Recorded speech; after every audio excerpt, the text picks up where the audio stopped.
Jaya Radha Madhava Kunja Vihari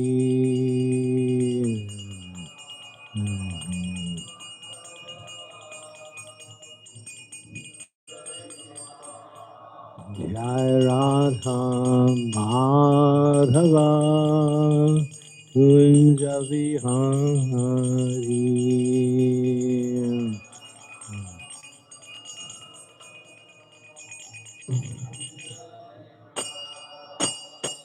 Jai Gopi Janavallabha Giri Vardhariya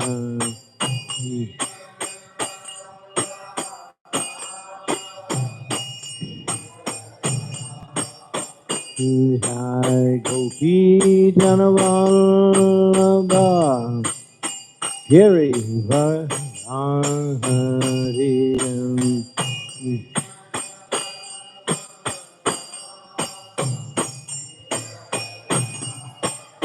Yasodhanandana Raja Janandana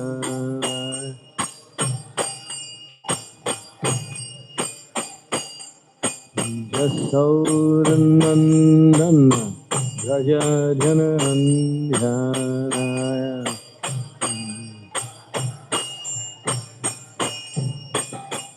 Jamuna Thira Hevan Harim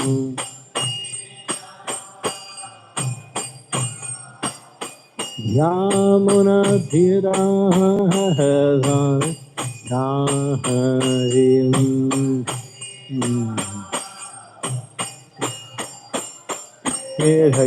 Radha Madhava Kunja Vihari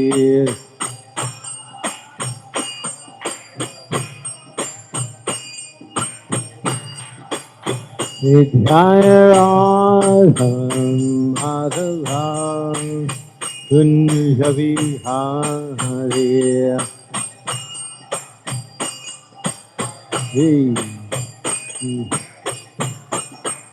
Jaya Gopi Janavallabha Giri Vardhariya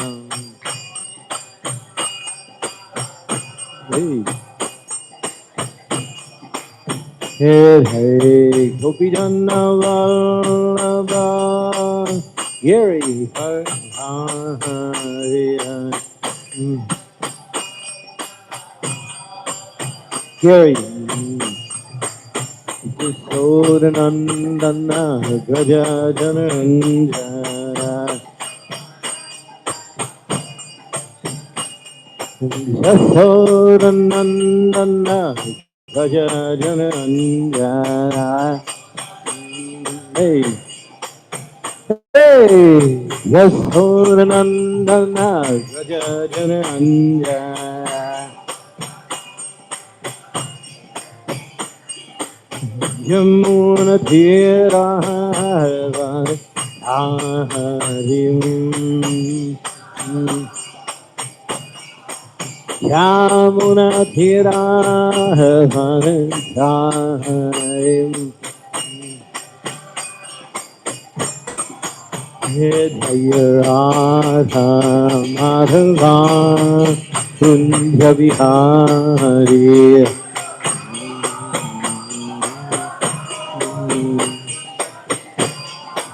Jaya Radha Madhava Kunja Vihari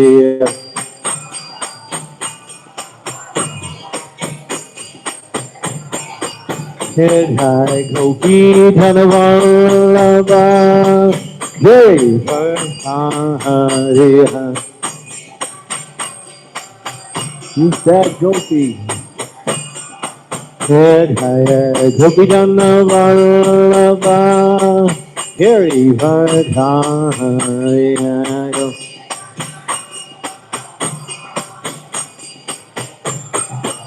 Yasodhanandana Gaja Janandana Yasodanandana Gajajananjaya Yasodanandana Gajajananjaya Jamuna Tira Him Krishna Yamuna Tira Hare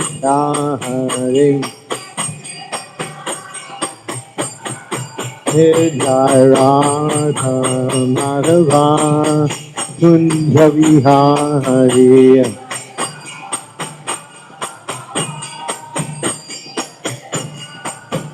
Jai Radha Madhava Kunja Vihari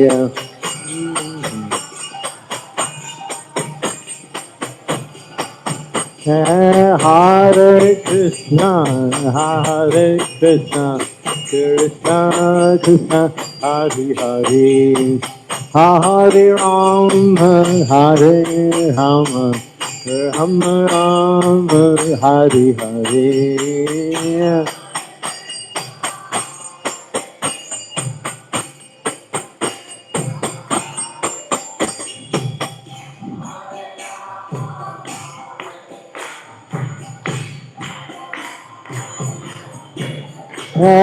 Hare Krishna, Hare Krishna, Krishna Krishna, Hare Hare, Hare Rama, Hare Rama, Rama Rama, Hare Hare, Krishna, hey.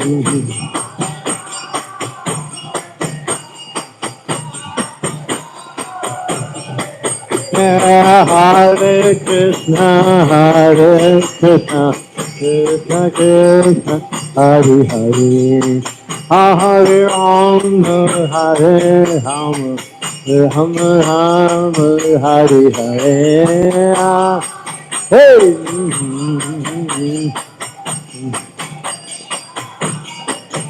Oh.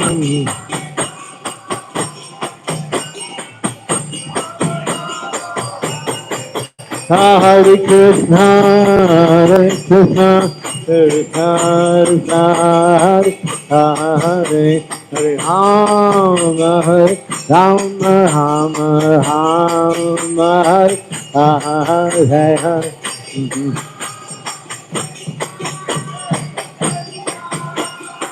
Nitai Gaur. Oh. Hare Krishna, Krishna, Krishna, Hare Hare, Hare Rama, Hare Rama, Rama Rama, Hare Hare.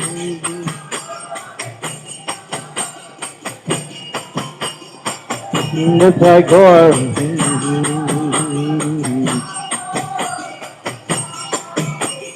Hare Krishna, Krishna, Krishna, Hare Hare, Hare Rama, Hare Rama, Rama Rama, Hare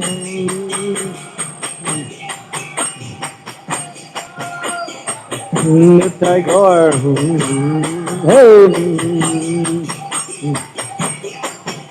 Nitai Gaur, Hari Bol, Hari Bol, Hari Bol, Hari Bol.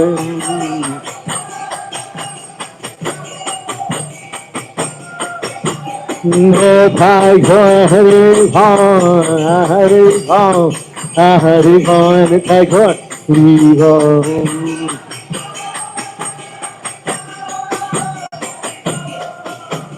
Jaya Prabhupada, Prabhupada, Prabhupada, Jira Prabhupada.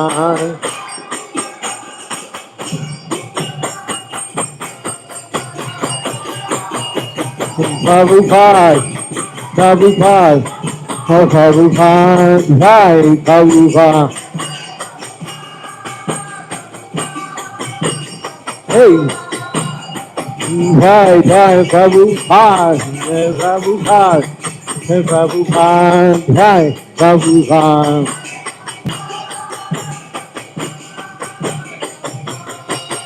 Jai Gaur Haribo, Haribo, Haribo, Haribo.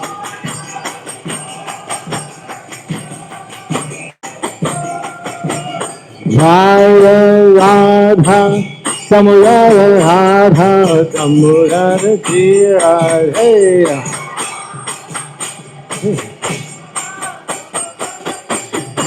Jaya Radha, Samudara Radha, Samudara Jaya, hey, hey. Jaya Radhe, Radhe, Radhe, Radhe, Radhe, Jaya Radhe. Nithai Gaur Hari Bol, Hari Bol, Hari Bol, Hari Bol.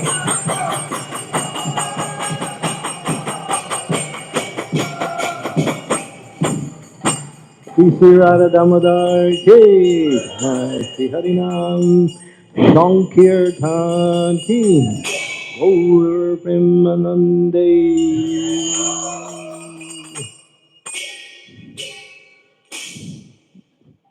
Wow, Ramabhadra Prabhu Ki.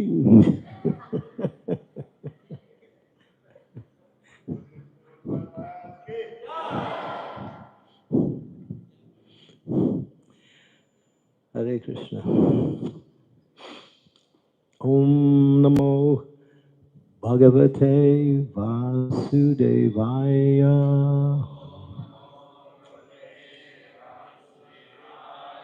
Om Namo Bhagavate Vasudevaya. Om Namo Bhagavate Vasudevaya.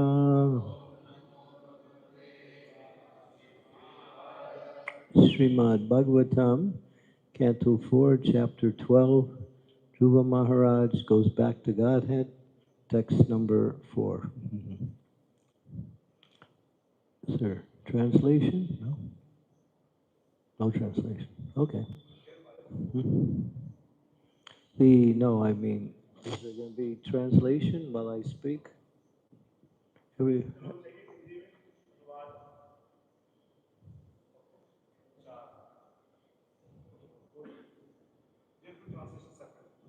okay.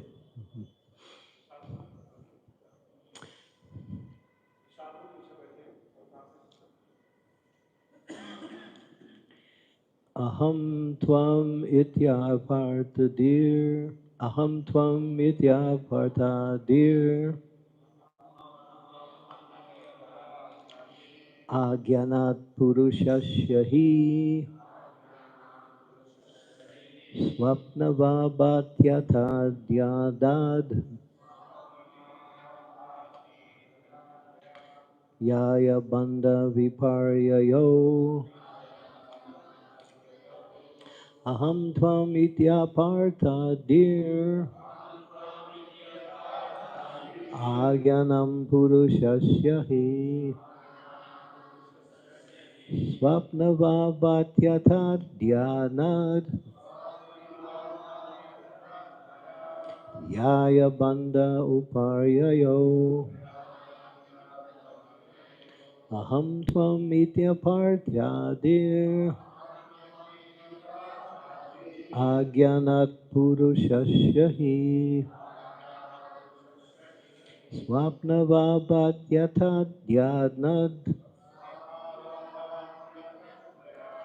Yaya badam upiparyayo.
Ladies?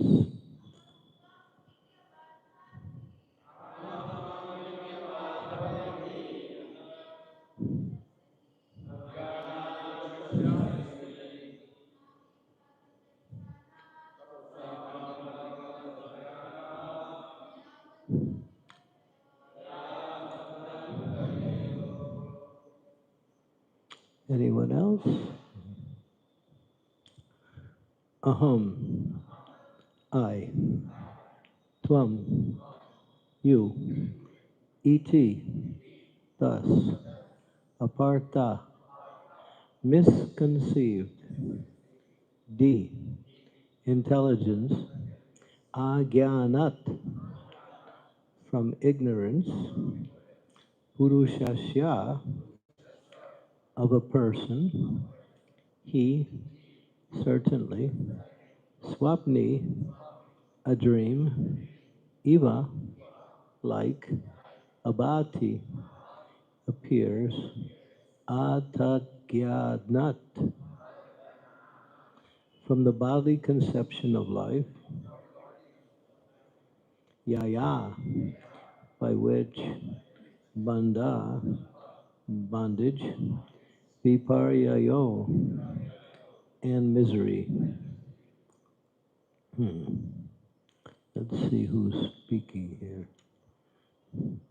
Maitreya is speaking.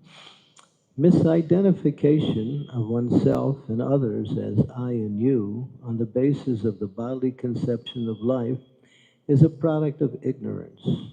This bodily conception is the cause of repeated birth and death, and it makes us go on continuously in material existence. I'll read it again. Misidentification of oneself and others as I and you on the basis of the bodily conception of life is a product of ignorance. This bodily conception is the cause of repeated birth and death, and it makes us go on continuously in material existence. Srila Prabhupada's purport. The conception of I and you, aham tvam, as separate from each other, is due to our forgetfulness of our eternal relationship with the Supreme Personality of Godhead. The Supreme Person, Krishna, is the central point, and all of us are his parts and parcels, just as the hands and legs and parts and parcels of the whole body. But when we actually come to this understanding of being eternally related to the Supreme Lord, this distinction, which is based on the bodily conception of life, cannot exist. The same example can be cited herein. The hand is the hand, the leg is the leg. But when both of them are engaged in the service of the whole body, there is no such distinction as hands and legs, for all of them belong to the whole body, and all the parts working together to constitute the whole body. Similar, when the living entities are in Krishna consciousness, there is no distinction as I and you, because everyone is engaged in the service of the Lord. Since the Lord is absolute, the services are also absolute. Even though the hand is working one way and the leg is working in another way, since the purpose of the Supreme Personality of Godhead, they are all one. This is not to be confused with the statement by the Mayavadi philosopher that everything is one. Real knowledge is that hand is hand, leg is leg, body is body, and yet all together they are one. As soon as the living entity thinks he is independent, his constitutional material existence begins. The conception of independent existence is therefore like a dream. One has to be in Krishna consciousness in his original position, then he can be free from material bondage. Om Agyan Timidandasya Gana Jana Salakaya Chaksu Unmilitam Yena Tasmai Sri Gurave Namaha Sri Chaitanya Mano Bhistam Staptitam Yena Bhutale Swayam Rupa Kadammayam Dadati Swam Padantikam Nama Om Vishnu Padaya Krishna Prastaya Bhutale Srimati Bhakti Vedanta Swami Niti Namine Namaste Saraswati Deve Gauravani Pacharine Nirvisesa Sunyavadi Pastyatya Desatarine Vanchakalpa Tarubhischa Sindhu Vacha Patitanam Bhavanebhyo Vaishnavebhyo Namaho Namaha Sri Krishna Chaitanya Prabhu Nityananda Sri Advaita Gadadhar Sivasati Gaur Bhaktavrinda Hare Krishna Krishna Krishna Hare Hare Hare Rama Rama Rama Hare Hare. So you're either Krishna conscious or you're in illusion. That's all. You can choose. If we're not Krishna conscious, we're in some dream state. Because the dream state is just some existence that is outside of Krishna consciousness. Nityasira Krishna Prema Sarukabanois Ravanari Siri Chitte Koriye Hudoi. In the hearts of all living entities, pure love for Krishna exists, only because the soul by nature is never separated from the Lord and is always engaged in the service of the Lord. Separation, as is mentioned here, is like a dream. What is that dream? To dream, one is something other than who they actually are. At night, we go to sleep and we dream. And in those dreams, we may experience different identities and different situations that has nothing to do with our waking reality. Jai Sri Radha Damodar, Gaurnitai, Jagannath Baladev, Subhadra Maharani Ki Jai.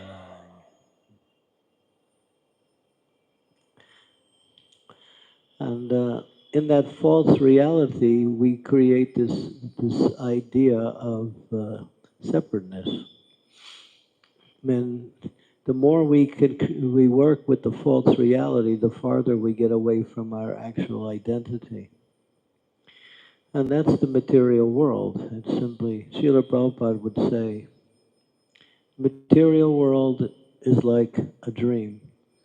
And he would say, just like when you go to sleep at night, you dream, and then there's another existence, another reality that comes in this dream state. When you wake up, you realize it was just a dream, and you go back to what you were doing before you went to sleep. You continue on with your waking consciousness, your waking identity. But that waking identity in relationship to our real identity is another form of dream. So that's like two dreams, the daydream and the night dream. The daydream is a little bit longer, that's all. But still it's a dream. What is that dream?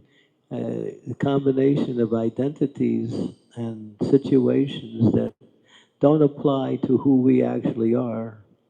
It's like a dramatic performance.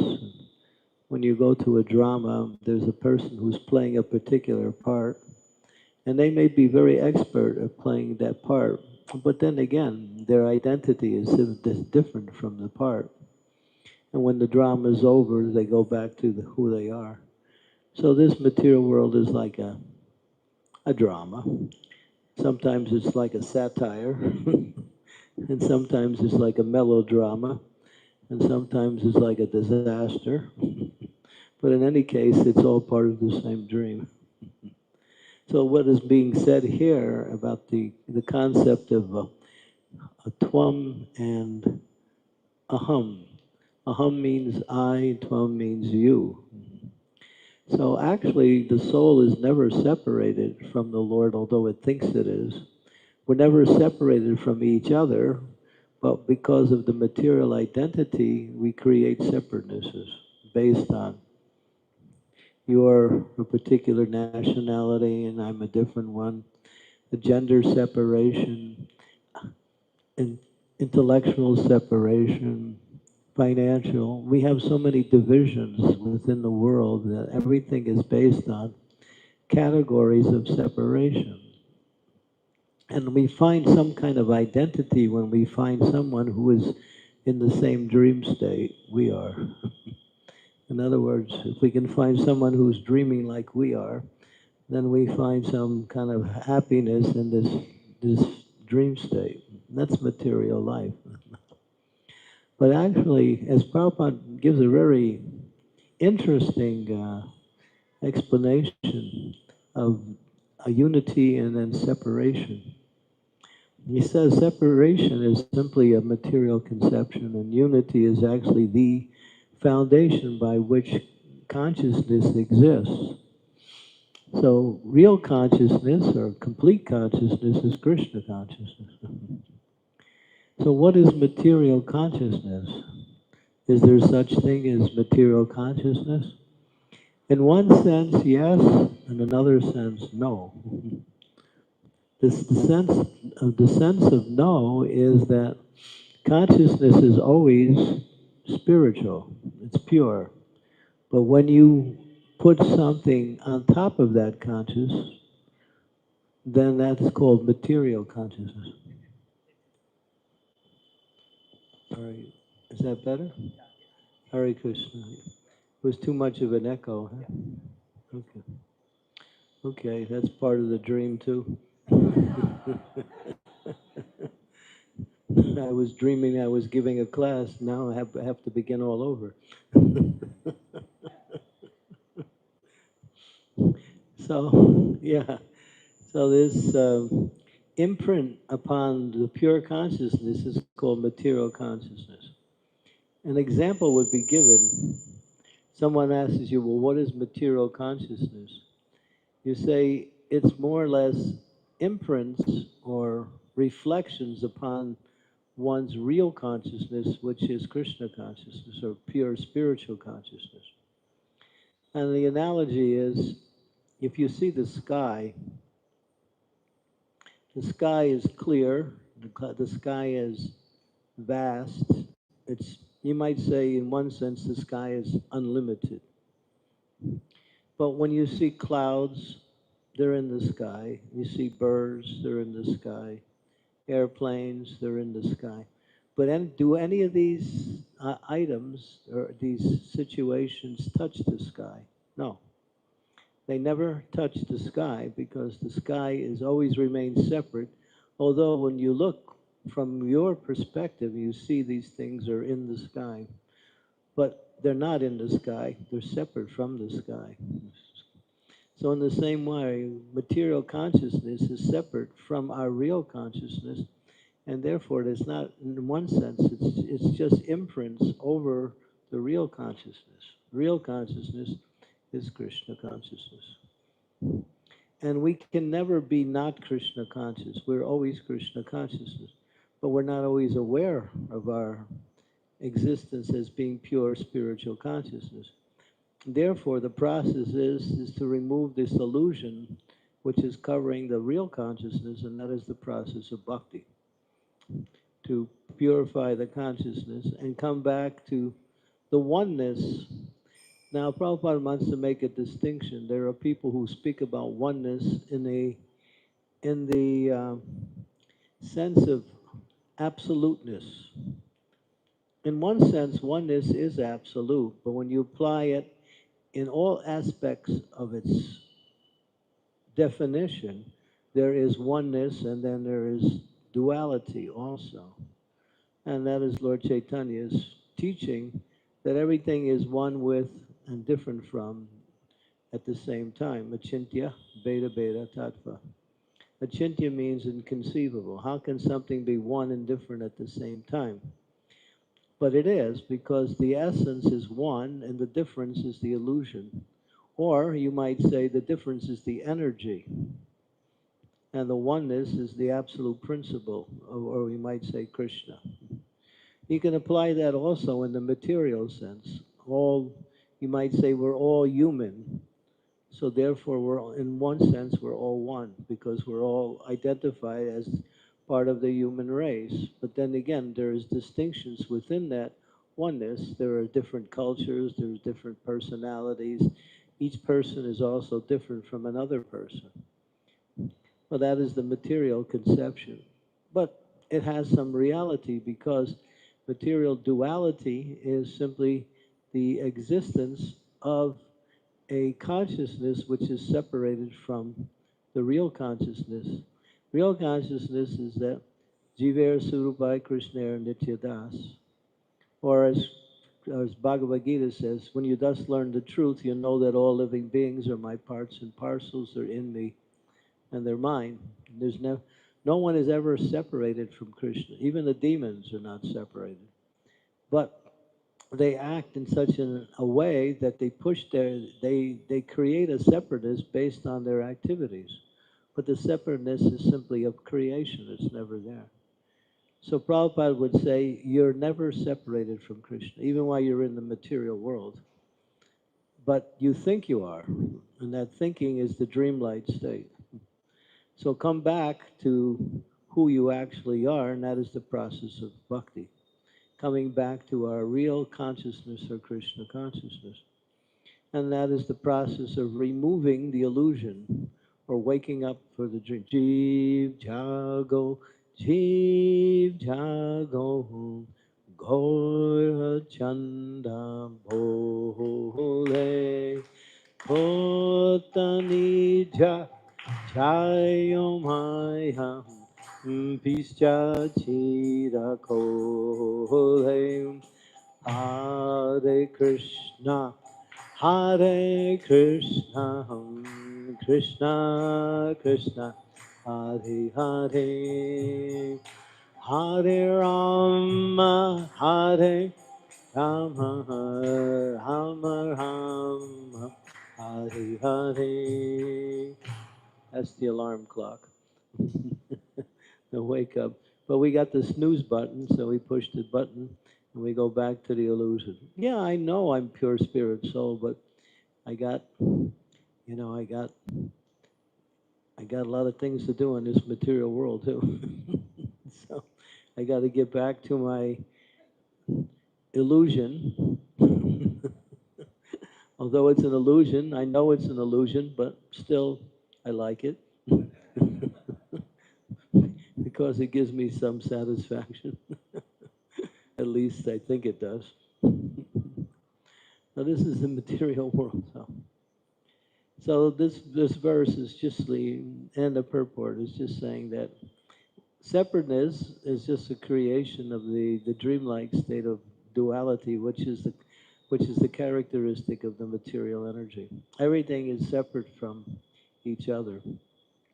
And you see how that is being, what we say, exasperated, or the word is proliferated, that as people live in the material world, they're creating more and more divisions. Prabhupada says in the material world there's no unity because there's no center. When there's no center, there's no unity. And therefore, in order to find some kind of satisfaction, they create more and more diversity or divisions in order to create unity within their newly found diversity. Make sense? Yeah. So you get more and more diversity, but there's never any unity like that. So you just like you see, there's this club, that party, this party, just like I know one country, it's actually Italy. They have over 50 political parties in one country. Some countries have 2 or 3. And here they got 4 or 5, I don't know how many. There's some kind of 50, 20, 80. I mean, it's unlimited. Nobody can unite with anybody. Because as soon as they start to unite with each other, they find that their ideas are always different on how to unite. And so there's always another reason to divide. So division keeps going, and pretty soon you can't even find any unity at all and anywhere. Even in the family. You find it in the family also. People in the family cannot cooperate as a unit, and they all break up and do their own different things, and still they call it a family. I remember, this is a little experience I had. I was preaching in one city in America, And one of the devotees, who was a congregational member, he invited me to come to his home. So I came, and the man he wasn't very wealthy, he was quite simple. So I walked in, and I walked into the main room, and his father's sitting there watching television. And he's watching some sports, I don't know, some football game or something. And so then I walked into the next room, and his brother is watching another television. And I see they're both watching television in two different rooms. So I thought, well, maybe, maybe they're watching two different things, but they were watching the same thing.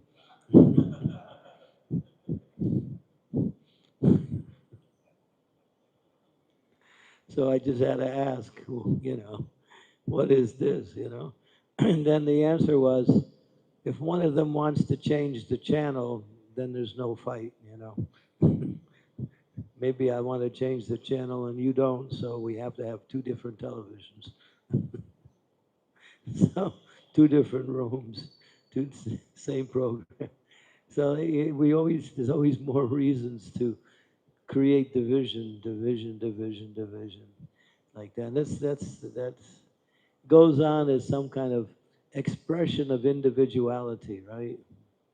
I have to express my individuality. I have to be, even if you're right, I can't agree with you because I don't want to be united with you. I have to be different. So I may say something different just because I want to be different, not only because I don't want to agree with you. Even though I might not be right, still I have to be different. This is the material world that just goes on. But devotees, devotees know everything is one. We all chant the Hare Krishna mantra, right? So we know we don't need another mantra in terms of, that mantra that is the Maha Mantra. It's there, it's for everybody. There's some unity when we're all chanting Hare Krishna. You may be in one place in the world and I may be in another place. Still, we're connected, we're united, because we're all engaged in the same spiritual process. Prabhupada made that point when devotees would write to Prabhupada and they would say, well, Srila Prabhupada, I'm feeling separation from you. Sometimes devotees had association with Prabhupada, and Prabhupada had to travel, and they would lose that personal association, so they would feel some separation from Prabhupada. And then they would write to Prabhupada, I'm feeling separation. I would like to get back into your... Prabhupada said, we are never separated. You are chanting Hare Krishna, I am chanting Hare Krishna. The business is the same. Therefore, we are all connected to Krishna through the chanting of the Hare Krishna mantra. And Krishna is the basis of unity in all situations, because he's the foundation by which unity comes. So, as much as we are connected with Krishna, that's as much as we are connected with others who are also connected with Krishna. And that connection is very pleasing to the Lord. When Krishna sees all of the devotees are working in a very cooperative way to serve, that is that is very pleasing to the Supreme Personality of Godhead. So when more than one work together in a cooperative way to serve the Lord, that becomes something really, really, what we say, beautiful in the eyes of everyone, and especially the Lord. He blesses that kind of... It's nice if we're in our own Krishna conscious practice, we have that relationship. But when we work together in a cooperative way as a unit, then that is a higher level of spiritual attainment. Learning how to correlate, work together, and assist each other in working for the pleasure of the Lord. And we do that in the temples to some degree. And sometimes we have our own ideas on how we should become Krishna conscious. But that's not so much of a division. But when everything is working in a coordinated way, in other words, when everyone is trying to serve everyone in the process of serving Krishna, then that is very pleasing to the Lord. As Krishna says, he who says he's my devotee is not my devotee. The one who says he's devotee of my devotee actually is my devotee. That's mentioned in the Adi Purana. So Krishna gives the formula. Don't try to approach me. If you want to approach me, there is a way to approach me, and that is to serve those who are serving me and become part of that same service. So that is the essence of unity in spirituality also. Because even Prabhupada would say, he would write that even in the process of Krishna consciousness, there seems to be some, what we say, duality or disagreement. But then he goes on to explain, this is also in the fourth canto, but it's not in this particular chapter or section here. It's in chapter number 30, where he explains that because sometimes devotees lean towards material tendencies in the process of their execution of devotional service, there seems to be some division. But actually, there is never a division as long as Krishna remains the center. And that's what makes everything wonderful. If we all work to try to please Krishna by following the standard process given to us by the acharyas, the spiritual master and their representatives, that is very pleasing to the Lord. And when the Lord actually blesses that, there's an example in the Shastras where the Prachetas, there were 9 brothers. They worked so closely together in their devotional practice. The Lord was so pleased with them. He said, I can see you because of your mutual friendship together, I want to give you some benediction. Just ask for me from some benediction. Not only was the Lord pleased, he wanted to award those devotees by offering them anything they wanted, just simply by asking. So this is very pleasing when devotees work together. But the tendency sometimes is to be somewhat individual, but individual in a mood of serving others. That individuality is also allowed if it's there in the mood of service. And just like in the spiritual world, there's competition in the spiritual world. Who can serve Krishna the best? But in the material world, people compete, but their competition is based on on defeating another person or making themselves look better in the eyes of others than others. But in Krishna, and so in the spiritual world, there's also competition. Who can serve Krishna the best? So one gopi says, oh wow, look at that gopi, she's serving so nicely. And the other gopi said, yeah, I want to serve, not only do I want to serve like she does, but I want to be better than her. So there's some competition. But there's no, what they call it, mean spirit. There's no enmity. There's no envy. It is just because everything is centered around pleasing Krishna. Therefore, who benefits? Krishna. So competition in Krishna consciousness is good if its focus is on serving Krishna. Not like, I remember I grew up in New Vrindavan in West Virginia, and sometimes the ladies would fight who could cook. I want to cook. No, you can't cook. I'm going to cook. It's my turn to cook. No, you had your turn yesterday. Now it's my turn. All right. So that one person would cook, but then when she would look for the vegetables, she couldn't find them because the other person would steal the vegetables. So she couldn't cook. So that's not the idea. That doesn't please Krishna, obviously. So the idea is to assist each other in serving the Lord, but try to serve the Lord even more and more in a way that, oh, that person's serving so nicely. Just like this, like when we do book distribution. We have sometimes a competition who can come out the top book distributor. But it is all spiritual because ultimately who benefits? The devotees benefit, the Lord benefits, everyone's benefit. And whoever wins, everybody says, "Yay, Jai, you were good. You did it. You came in first." So we give honors like that. We find happiness in supporting those who actually are come in the best, and if there's some type of competition. So that's Krishna consciousness also. But not like there's envy. Oh, if you win, I'm going away. I'm not coming back anymore. Actually, you didn't win. I win. You cheated. That's not Krishna consciousness.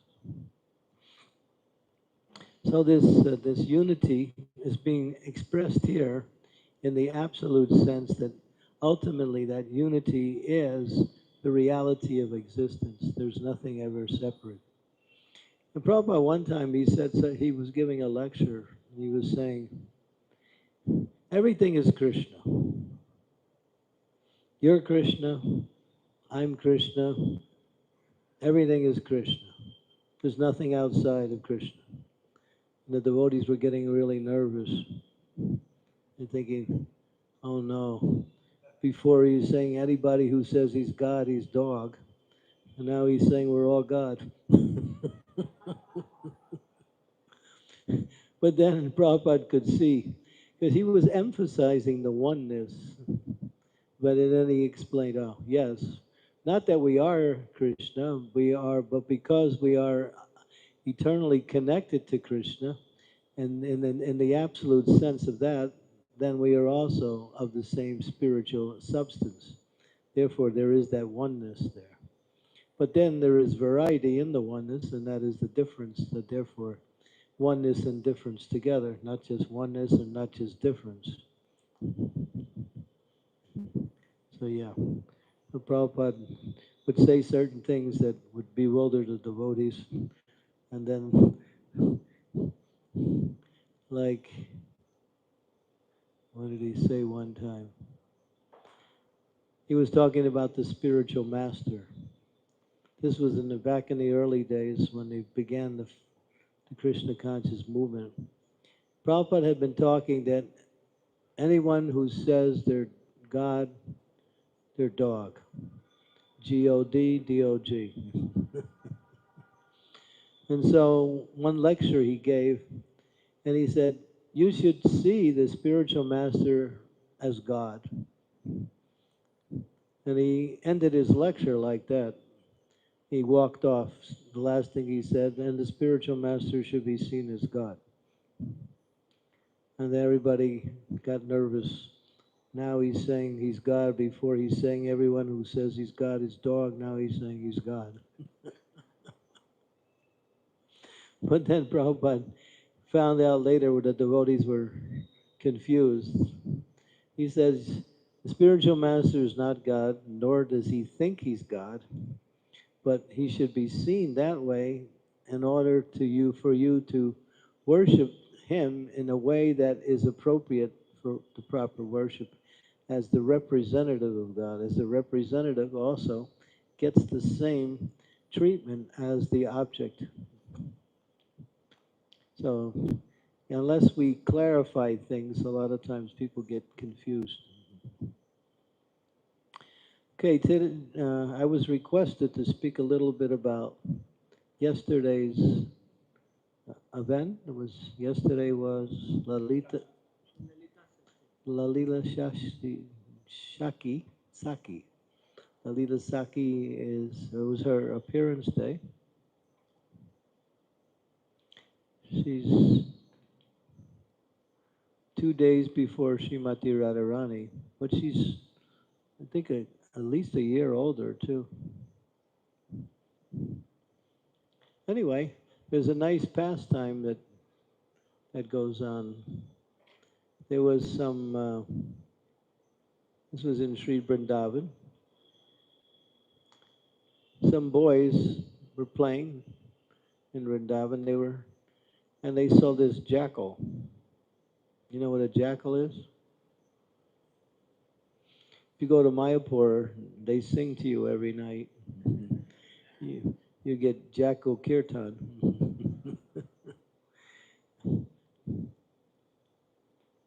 Can anybody imitate a jackal?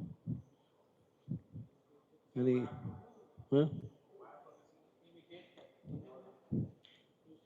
Anybody want to try making a jackal?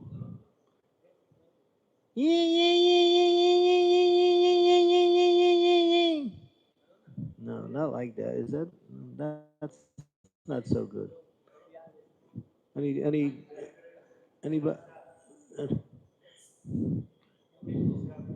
He's good.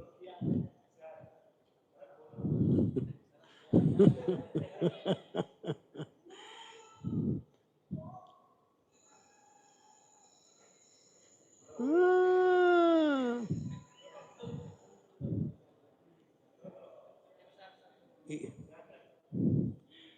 Yeah, that was a long.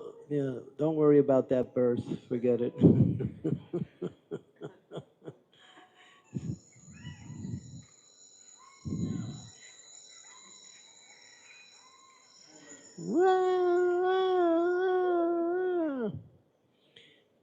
My version was one time Radhanath Swami asked me to imitate a jackal, and I tried, and he said, "Boy, that jackal sounded pretty sick."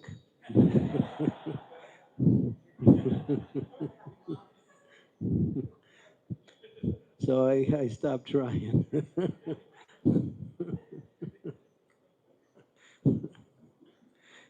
Yeah. Anyway, there was a jackal, and these boys were chasing this jackal around Vrindavan. The jackal was getting frightened, so it was trying to run from the boys. So it found a hole, and it ran into the hole. And he was thinking it was safe, but the boys were mischievous. So they took some sticks and some branches, and they put it by the hole, and they lit a fire. And so the smoke was going into the hole, and the jackal was crying, really, like we heard before. I'm not going to try it again. The jackal was crying, crying, crying, crying, crying. Radharani, Srimati Radharani, and Lalita Saki were walking together. And then Radharani, she hears this very pitiable sound. The jackal's not just making jackal sound, it's jackal cries, distress. So Radharani says to Lalita, "My God, Lalita, you hear that? This is Vrindavan. There is such distress. How could there be such distress by anyone in Vrindavan? Go find out." So Lalita goes, and then she sees, and then there's this smoke coming out, and she sees that there's some cries coming out of the hole, because the boys ran away after they set the fire. And then she put out the fire, and then she saw that it was a baby jackal. It wasn't a full-grown jackal. So she picked up the jackal, and she brought it to Radharani. And sometimes you see a picture, Radharani is holding this jackal, and she's giving the jackal her transcendental affection. So sometimes devotees use that particular pastime to say, we are like that. We're in the material world. We're burning in the fire of material existence. We're trying to find some escape, but there is no escape. Therefore, we're suffering. But if we call out to Radharani, Jai Shri Radhe, Radhe, Radhe, Radhe,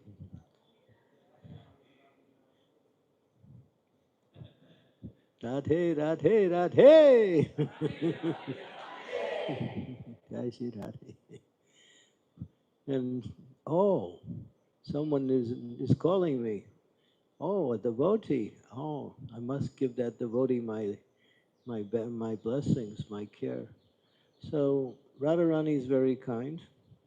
Tomorrow we'll be honoring her appearance day. And Prabhupada would say that Krishna is not so easy, but Radharani is more merciful.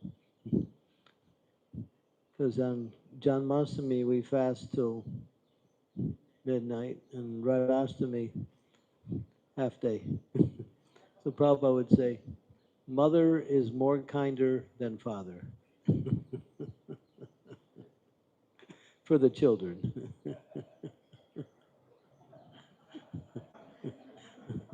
And we're all children. Somehow or other trying to find our way back to our parents. So yeah, so this is a beautiful pastime. So if we call out to Radharani for her mercy, she's very kind. She gives mercy because she she has a very soft heart, and when she sees someone suffering but wanting Krishna, wanting to get out of the suffering, she does whatever she can to help that person by giving her mercy. Lalita, there are many pastimes with Radharani and Lalita where when Krishna made a promise to Radharani, I'll meet you tonight at a certain place. So Radharani is waiting for Krishna to come. And she's waiting, she's waiting, she's waiting, she's waiting. Krishna's not coming. And it's getting late. She's waiting and she's waiting. Krishna's not coming. Lalita comes and sees that Radharani is in distress. And then Radharani says, where is that boy? Lampata. He's at Dabanshi. Go find him. He was supposed to be here, and now he is not coming. So Lalita goes, and she goes immediately to the other camp, because there's the right-wing gopis and the left-wing gopis. The left-wing gopis are Radharani's group, right-wing gopis are Candramauli group. And so she goes and she sees, oh, there's Krishna. He's at Sakigam, the place of Chandravalli. So she goes up to Krishna, you rascal. Now you're in trouble. And then she says, I'm going to go Radharani. And she's running back. Now Krishna realizes he's in trouble. He can't hide, he's caught. So he's running after. And Lalita goes and tells Radharani he's with another gopi. And then Radharani becomes really, really unhappy and angry also. Then Krishna arrives and he's got so many excuses why he's late. She doesn't want to hear anything. He's making this excuse, that excuse, this again. She's not talking to him. She's looking the other way. And then finally she says to Lalita, I don't want anything to do with him anymore. And then she goes home, and because Krishna's blue, she doesn't want to be reminded of Krishna. So anything that's blue, she gets rid of. She has a blue sari, she throws it. Her bird cage for her pet bird is blue, she throws that. She says the Jamuna, oh, I don't want to see the Jamuna because it's blue. It reminds me of Krishna. So Krishna's in trouble. What to do? So Krishna goes to Vrinda. Vrinda, she works under Purnamasi. They kind of work together to make all the arrangements for Radha and Krishna to meet at different places. So he goes to Vrinda and says, Vrinda, I'm in trouble. I have to get back Radharani's favor again. What can I do? She said, I'll make a plan. Don't worry. So Vrinda, she said, Radharani, she's also very unhappy right now. So you disguise yourself as a fortune teller, astrologer. So Krishna dresses up as a female fortune teller. He's got all the mendi on his hands, and he's got the gopi dots and all on. So Radharani's there with her friends, and she's sitting there and she's sulking. She's not happy. And then this fortune teller comes, this girl, and all the girls say, who's that? We never saw that gopi before. And then she comes in. It's not she, it's he, it's Krishna. He said, I'm a fortune teller, and I heard Radharani who needs her fortune told, so I'm coming to give her some good news. Oh, okay. So go. Radharani agrees. So Krishna gets down. He starts grabbing her feet. He's looking at her feet, and he gets looking at her hands. And he says, yes, I understand why you are not happy. So all you have to do is one thing, and you'll be happy. Just bring Krishna back. And Radharani gets angry. She says, who's this girl? She doesn't know what she's talking about. She's bogus fortune teller. Get her out of here. So Krishna runs away. He goes back to Vrinda and said it didn't work. So she said, don't worry, we have plan number 2. So they get into the second plan. This time, you dress up as a sannyasi. So he dresses up like he puts on, like Shiva, he wears, what is it? What is that skin? Hmm? Deer skin. Deer skin sannyasi. And he's got his little begging bowl. He's got his danda. And he goes where Radharani and the gopis are. And when they see, oh, there's sannyasi's coming. Oh, Radharani says, oh, a sannyasi. Oh, that's nice. We're getting some blessings. So then Krishna's walking forward. And then they all think, wow, we have to ask the sannyasi, how can Radharani get over her unhappiness? So they said, my dear sannyasi, you're a sannyasi, you know everything. Sometimes we think like that, but that's another form of delusion. Just ask the sannyasi, he'll give you all of his advice. First he says, all right, you want some advice? Dakshin. Okay, Dakshin, I'll give you advice. Advice is you should give more Dakshin.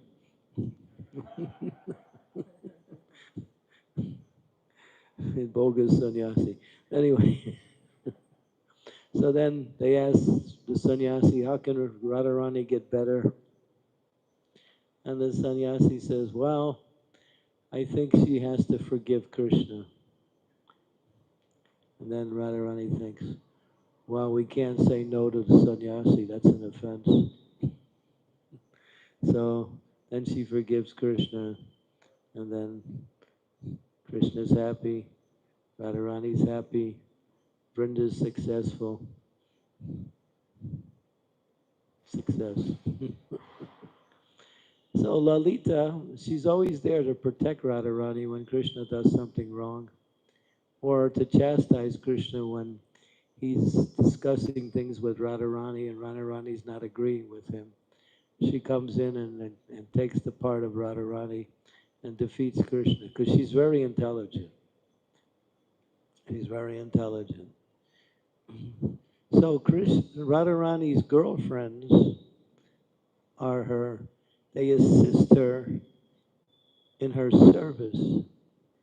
But the Manjaris are more intimately connected to Radharani than the girlfriends are.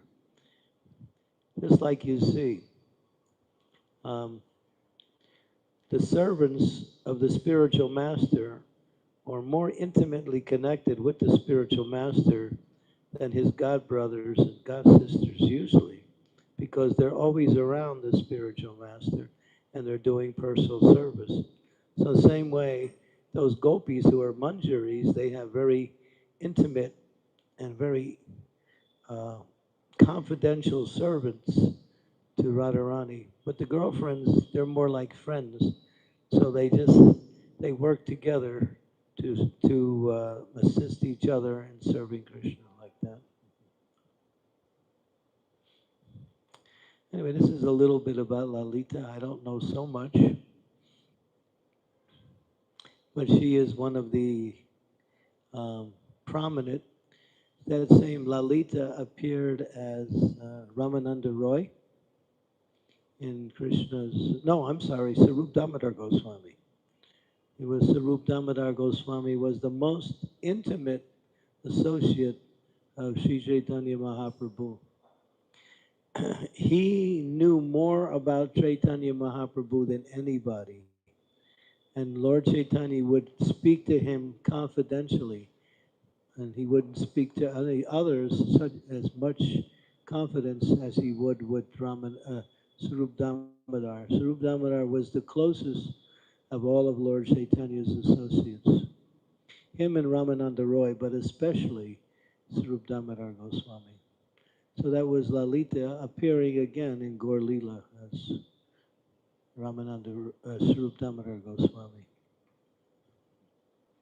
Okay, so we can stop now. Any questions, comments?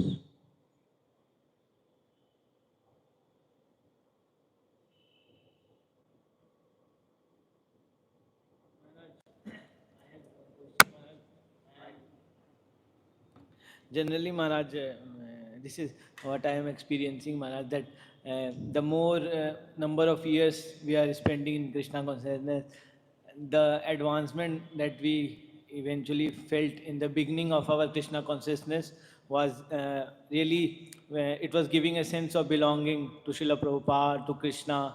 But gradually, Maharaj, as we are taking more services and all, and we are now preaching also, but our personal connection with Krishna is getting little diminished, and we are not able to reconnect that the same spirit what we used to have earlier, the feelings that now I have to chant sincerely. So everything is getting delayed, that I will chant after this, I will chant after this. So Maharaj, what exactly is the reason and how to overcome this hindrance in Krishna consciousness? Well, the answer is easy, but then your question is, well, I'm so engaged in service, but service is an expression of our devotion to Krishna, and the devotion really springs from Shravanam Kirtanam. So, Shravanam Kirtanam Smarnam. So, Satatam Kirtayanto Mam. Satam Prasangam Mama Virya Sambido Bhavanti Ritkarna Rasayana Kata. The devotees, what is that verse? Bodhyantas Parasparam Katiyantas Chamam Nityam Tushyanti Cha Ramanti Cha. The thoughts of my devotees dwell in me, their lives are surrendered to me. They derive great satisfaction and happiness uh, conversing about me, my pastimes, my activities, my names. So hearing and chanting the glories of the Lord will again rejuvenate that attraction to Krishna more and more. That's the formula. So we might say, well, I have so much service, but you have to make sufficient time to hear and chant. And that's also service.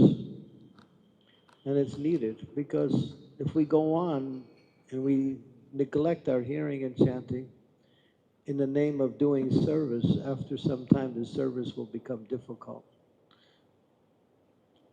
And then we will start to feel less enthusiastic, we'll lose the taste.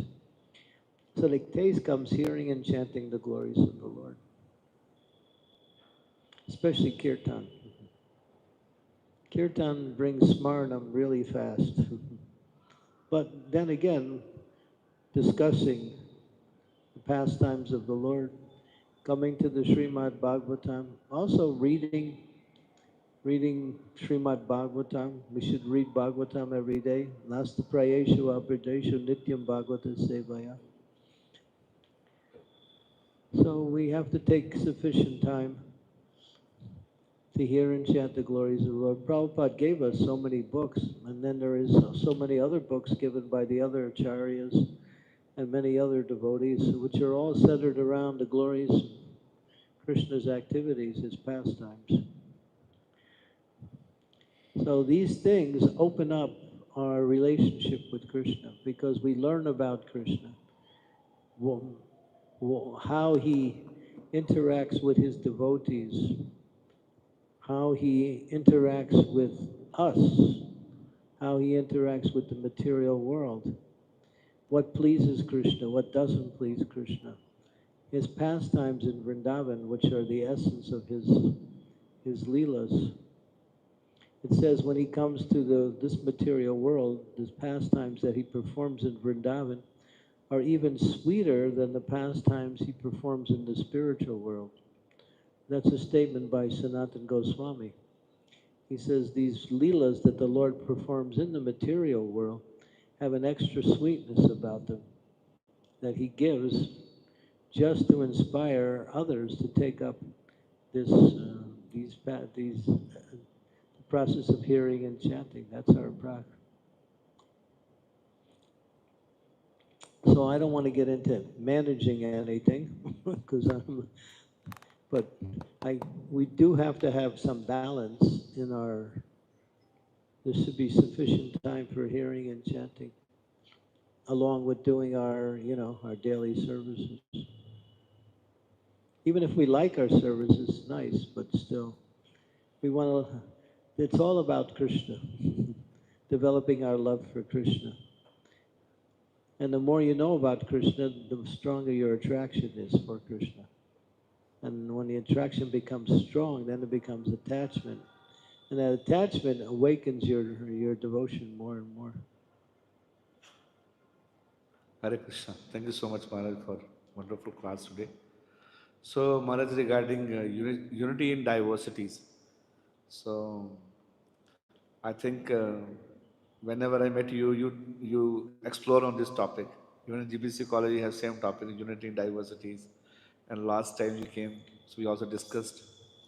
So, uh, as Maharaj you said that material world is a difficult, and the spiritual world is very easy. But Prabhupada mentioned the purport, even in the Krishna consciousness, we can see there's a lot of ideas and difference of opinions. It should be taken as a spiritual. And but sometimes, the opinions and differences go so high that it doesn't look like it's a spiritual because of its envy. So my question is that, of course, we have envy and false ego. So what should we keep in our mind? That's we should be uniting. Unity and diversity principle should be maintained, and at the same time, our envy should not burn or go more and more. I think the idea is to appreciate the other devotees in whatever service they're doing. Chaitanya Mahaprabhu was at the Mahapakash Leela, and there was 21 hours where he was accepting the role of the Supreme Lord, and his devotees were worshiping. Part of that worship was an Abhishek. And in that Abhishek, the devotees had lined up from all the way from the Ganga, all the way to Srivas Thakur's house, and they were passing big clay pots full of water from one devotee to another. And then, of course, in the front was Nityananda and Advaita, where they were pouring the water on Lord Chaitanya, giving him the Abhishek.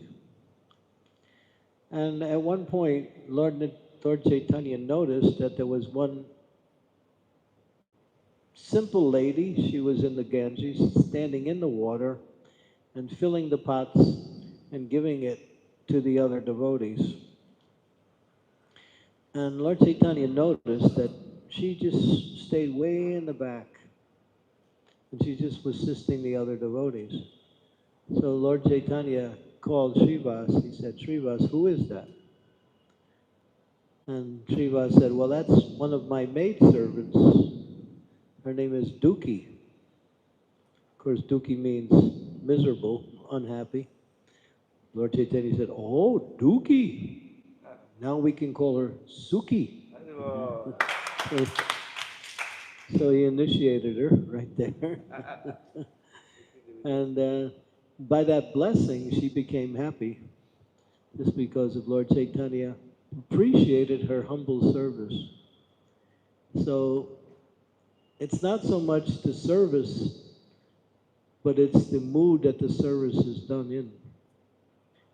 And when we appreciate whatever else the other devotees are doing, no matter how small, apparently we might be thinking, well, I'm doing better service, therefore I'm more advanced. Not necessarily. Advancement comes with purification of the heart. If we develop this false ego, that because I'm out there preaching, I'm more advanced than the one who's worshiping the deity, that's false ego. It's if the if the devotee out there is thinking, I'm such a great preacher, look how many things how many books I'm distributing, and the pujari is up there is thinking, I'm so fallen, I'm doing this service here, but I can't worship Krishna nicely, but I'm trying my best. Krishna is more pleased with that humble attitude than those who are thinking, well, yeah, I'm advanced, I'm making progress. So I think the answer is that we should appreciate the other devotees in whatever service they're doing. And when you start to appreciate the other devotees, you start to see their good qualities.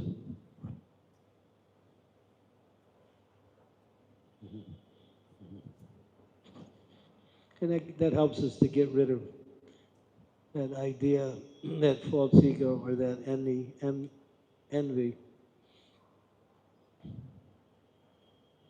Appreciation of the other devotees, their service, acknowledging another devotee's service. Of course, we always think how to do better. The devotee never thinks, well, of course I'm being appreciated, that doesn't mean I'm successful. I'm thinking always, well, that's nice, but I want to do better. I want to do more.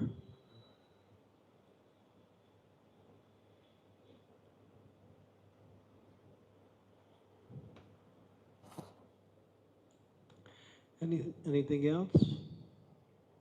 Okay, it is getting 9:30 already. So thank you very much. Srimad-Bhagavatam ki jai. Srila Prabhupada ki jai.